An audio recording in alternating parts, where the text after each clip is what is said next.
eu vou falar 4 tópicos para que você possa pensar e encorajar seu filho dessas 4 formas. A primeira delas é oferecer oportunidades para a criança ter sucesso. Você observar as capacidades da criança. A criança sempre tem, às vezes, alguma predisposição para alguma coisa. A criança gosta de música, incentiva ela, leva ela para poder aprender algum instrumento. A criança que seja o canto, né? Compra um canto, eles vão fazer uma aula de canto. E tudo que a criança toca no canto, ele fica bonito. A criança gosta de desenhar, incentiva ela, compra materiais de qualidade, compra giz de cera de abelha, que é um material natural. A criança gosta de mexer com massinha, compra argila para ela aprender a utilizar a argila, compra a massinha de cera de abelha, compra materiais naturais para ela poder ter esse contato, faz a sua própria massinha. Então, assim, incentivar a criança nas coisas que ela se interessa, nas coisas que ela gosta de fazer. Você ter essa visão que você conhece a sua criança mais do que ninguém, muito mais que o professor da criança, né? A mãe tem essa visão para a criança.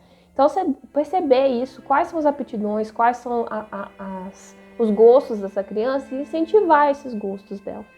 Segundo ponto, ensinar habilidades para o seu filho, né, para sua filha. Que é importante todos nós sabermos fazer as coisas. Seu filho vai fazer tudo de forma perfeita, às vezes ele é muito pequeno, ele vai conseguir fazer de forma perfeita? Não, mas você valorizar o esforço. Uma criança que seja de 2 anos, ela consegue pôr um queijo dentro do pão para fazer um sanduíche para ela mesma. Ela consegue lavar uma folha de alface. Ela consegue, com a ajuda do pai e da mãe, arrumar a cama, dobrar um cobertor. Ela consegue enxagar um copo de plástico, algumas coisas que vocês vão lavando juntos. Uma criança, você vai se surpreender com o que uma criança pequena consegue fazer. E o que eu tô falando, ela não consegue às vezes fazer de uma forma perfeita, mas é pela prática que a gente alcança a perfeição. Então deixar ela exercitar. A criança consegue, às vezes não consegue pôr um suco perfeitamente, mas coloca uma vasilha ou coloca um pano, alguma coisa, em que ela não faça tanta bagunça, incentiva ela, se derramou, ela a limpar, ela querer fazer parte, ela saber que ela é responsável, em que é muito importante hoje em dia a pessoa ter responsabilidades, ela saber que a casa funciona se todo mundo auxilia.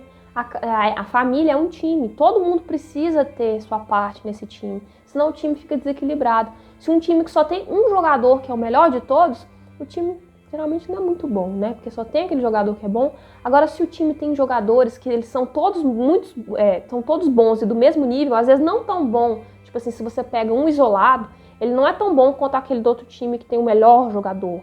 Mas um time que tem várias pessoas que querem fazer e que são bons, eles conseguem muitas vezes vencer aquele que todo mundo quase não faz nada e tem um jogador bom, né? Esse é um exemplo, por exemplo, se da família como um time. Então, não sobrecarregar uma pessoa só, todo mundo fazer parte, o que eu posso fazer, o que eu posso ensinar de habilidade, que é essencial para um ser humano saber fazer. Você ensinar isso para sua criança cria um senso de alto valor e de confiança na criança, de que a criança é capaz e de que a criança é competente. Eu consigo fazer, eu faço meu próprio sanduíche. Às vezes vai ter uma parte do pão que vai estar com mais queijo e uma outra não, mas a criança vai aprendendo depois com o tempo. Ela vai aprendendo que a parte que está com menos queijo às vezes não está tão boa quanto a que está com queijo, né? Então eu tenho que separar mais um queijo. E uma forma ótima, se você quiser uma lasanha, que você está fazendo uma lasanha cheia de queijo, você chamar uma criança para participar. Que às vezes ela põe um monte de queijo numa parte, né?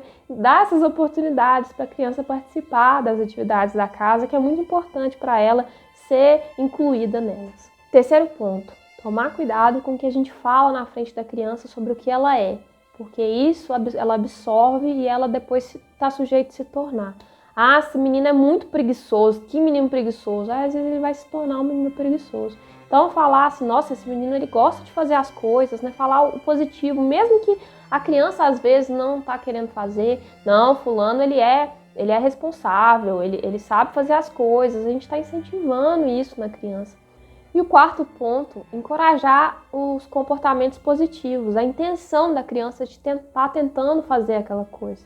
Então, assim, a gente encorajar uma criança que guardou a grande maioria dos carrinhos, mas deixou alguns de fora, a gente incentivar aquilo. Olha, muito bem, você guardou os carrinhos. E a gente pega, vou guardar esses aqui que ficaram de fora para dentro da garagem agora. Vamos, para vocês não ficarem à noite aqui fora da garagem. Você pode trazer esse universo lúdico e estar incentivando. Uma criança que, igual a gente falou, calçou os sapatos errados, a gente fala, olha, você calçou os sapatos sozinha, que bom, parabéns.